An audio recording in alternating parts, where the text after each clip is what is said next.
It is 6 weeks and counting for me. Have you taken your mental performance shot today? Magic Mind. I am loving it. And I always keep like a little bottle like this right on my desk just for convenience. But it's helping me manage my stress, my anxiety, and my overwhelm as I do podcast interviews. And then, of course, after this, I have to facilitate a webinar for a client. And then, of course, working individually with clients as well. And if you are focusing on wellness in this new year, give it a try. And they are giving my community some discounts. So make sure you go to magicmind.com/CGCO20 and you will get 48% off of your first subscription or 20% off of your one-time purchase. Again, 48% off of your first subscription, 20% off of your one-time purchase, magicmind.com/CGCO20. There is a link in the show page. So now let's head over to my conversation for this week. Hello and welcome to Got Clutter, Get Organized, the conversation. You know how excited I get when I have a fellow organizer. So this week we've got Janelle Williams. She's going to talk about holistic organizing so we can understand it and figure out how we can incorporate it into our home as well as our lives. And of course, she's also got a summit coming up, so I can't wait for her to share details about that.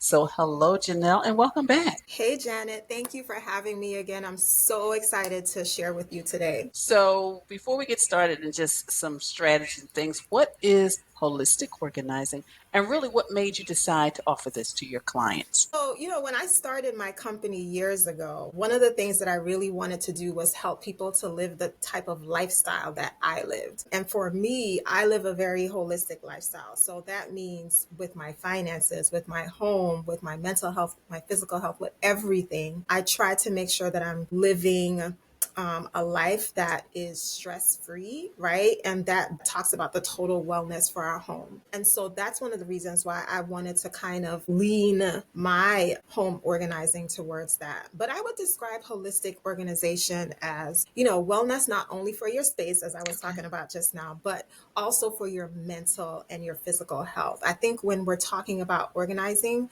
a lot of times people only lean towards the physical space, but we also have to understand that, with our environment, it really affects when our environment is off, it really does affect our mental and our physical health, right? So for me, holistic organization is really going beyond just decluttering or organizing the physical space, but really understanding why.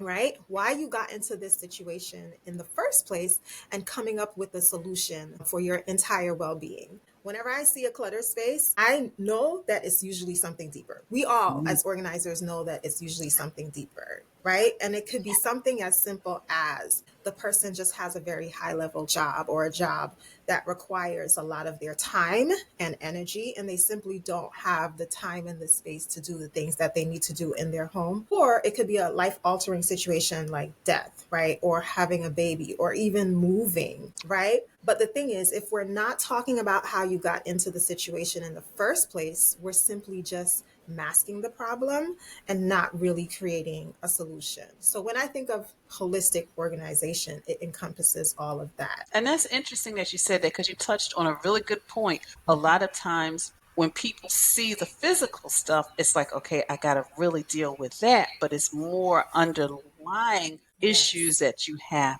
to deal with. So in your experience, can you give maybe one or two examples of when you just saw something and you realized, okay, this is beyond that pile in the corner or all the paper on the desk? Whenever I walk into a home and I see piles at different places in the home, I can automatically kind of tell that something else is going on, and it's not just, oh, my kitchen is cluttered, or oh, my I have too many clothes, right? So when I see piles just like all over the place and there's no designated space for them, that is key to me, that there kind of is something else going on here. So, I think a lot of people who call us, right, they're not necessarily, and I want to kind of emphasize this, a lot of people who require decluttering and organizing, their homes are not necessarily dirty. Not everybody, right? It's more of a thing where they don't necessarily have a space or systems in place for the things that they have in their home. It's not dirty necessarily,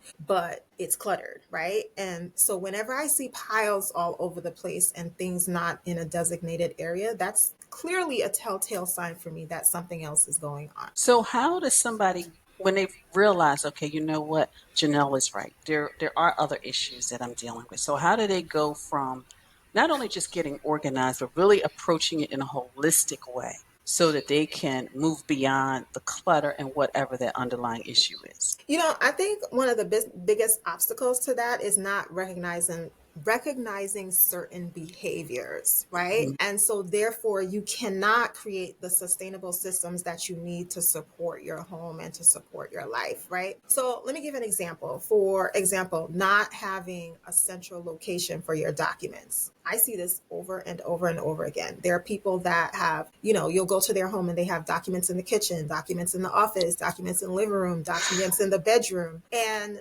to me, that's a behavior pattern, right? I didn't make the time to create a system so that, I'm not putting things here, there, and everywhere. It's a behavior pattern. Also, I tend to have a lot of clients who are shopaholics. Some of them don't believe that they're shopaholics, but when we start going through their things and through their spaces and through the number of closets they have, I can tell that this is a person who has an issue with shopping, right? And so this is a behavioral system, right? So, in terms of setting up something for them, it would be like creating a system that could help them maybe to deal with the fact that they are shopaholics and how we can address that behavior. But, it's really sorry. It's really trying to pinpoint exactly what is going on and then addressing that issue. And you're right about that because I work with sometimes clients who had a pile of shoes by the door. And I'm like, okay, let's address the issue. The issue is you don't want to take your shoes off. I mean, you don't want to wear your shoes in the home, Right. but there's a system you can put in place so that when you do come in, put them on the shoe rack. When you go out, they're right there. So you're right. It's about like really changing just those things, those habits, those routines. So Mhm. you are right about that. So, Janelle, in all that you do, like for clients, how do you create this holistic lifestyle for yourself? You Because know, you have, you've got a family, you probably do things in the community, you're trying to service clients. So, how do you do it? so for me, I think for my family, the goal is always to have open communication about Mm-hmm. everything, right? And I think that's where a lot of families, or even us as some of us as individuals, kind Mm-hmm. of falter, right? So we're having open communication about everything, whether it's our finances, whether it's our mental health, whether somebody feels sick, even if things go wrong with the systems that we've created in our home, we're having open conversations about this and not just letting it sit and fester. So when we make it a priority to address these issues as they arise, right, and everybody is on the same page, that's how we're really creating that holistic lifestyle for ourselves. And obviously, it's going to vary depending on the ages of your children, but open communication is so key. I think it's so key and it's so important when we're talking about creating a holistic lifestyle. For our families. I'll give you a funny story. So, a couple of years ago, I was featured on a pretty huge platform, and I got a lot of criticism because my pantry was actually on that platform, and people were like, for a family of five, there's nothing in the pantry, right? And so for me, in looking at the lifestyle that I've built for my family, we don't overstock our pantry with things, right? We have another space where we have overstock things. That's not the case for everybody. But in order to create a certain lifestyle for my family, that's what we've done. And also, we prioritize healthy foods over things that might be processed. So you won't see a lot of processed things in our pantry, but you'll see more fresh foods and things in our refrigerator, because that is just the lifestyle that we have prioritized. I'm also a vegetarian. Yes. And so I cook mostly vegetarian dishes at home. And so my pantry is not going to be the same as many other people's pantries because of the certain lifestyle that I've created. And I don't think people think about, all of this when we're talking about creating a specific lifestyle and one that overall maintains our wellness, right? But the point is to make sure that you're creating an environment that is conducive to the well-being of your family. And you're right about those pantries, because sometimes those pantries get so full that there's waste Yes. because people don't actually know what's in them. They just keep stuffing things in them, and there has to be some type of system. And like you said, you have a system for things you can just get easily accessible, but you also have that other pantry as well. So, Yes. Janelle, I want to know more about your summit that's coming up that people can register, and please let us know all the details about that. I'm excited to hear. Sure. So the summit is called Wellness for Your Mind, Body, and Your Space, the Holistic Home Summit. And we are so excited to bring it to you. It is going to be Sunday, March 3rd, 2025. You can follow at the Holistic Home Summit on Instagram, or you can follow me at Organized by JWC.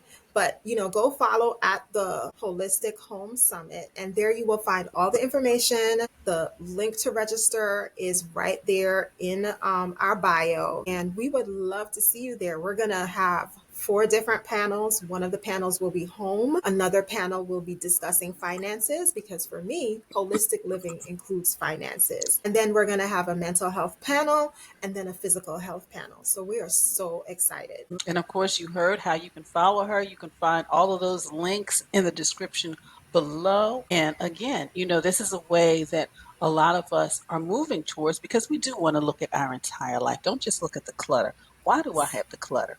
Because I just got a text from someone who, she was overwhelmed because she's like, I'm trying to get rid of stuff, but I'm also trying to get ready for a business vending event. And I said, Yeah. okay, that means you just have to regroup after the business vending event. Look and see what is in your home and in your office space that you Prioritize. can get rid of now that you have Yes. all of these other items. So yes, it's all about priorities in this. Prioritizing. Yeah. Yes, Yeah. in this new year. So again, all of Janelle's links will be in the show page. So please register and learn more. Specifically, if not only just your home, but your life, your finances. Like you said, we all need our finances to be a little bit more holistic. Well, Janelle, thank you so much for your time today. It is always a pleasure to have you as a guest. Oh, thanks, Janet. So happy to be here.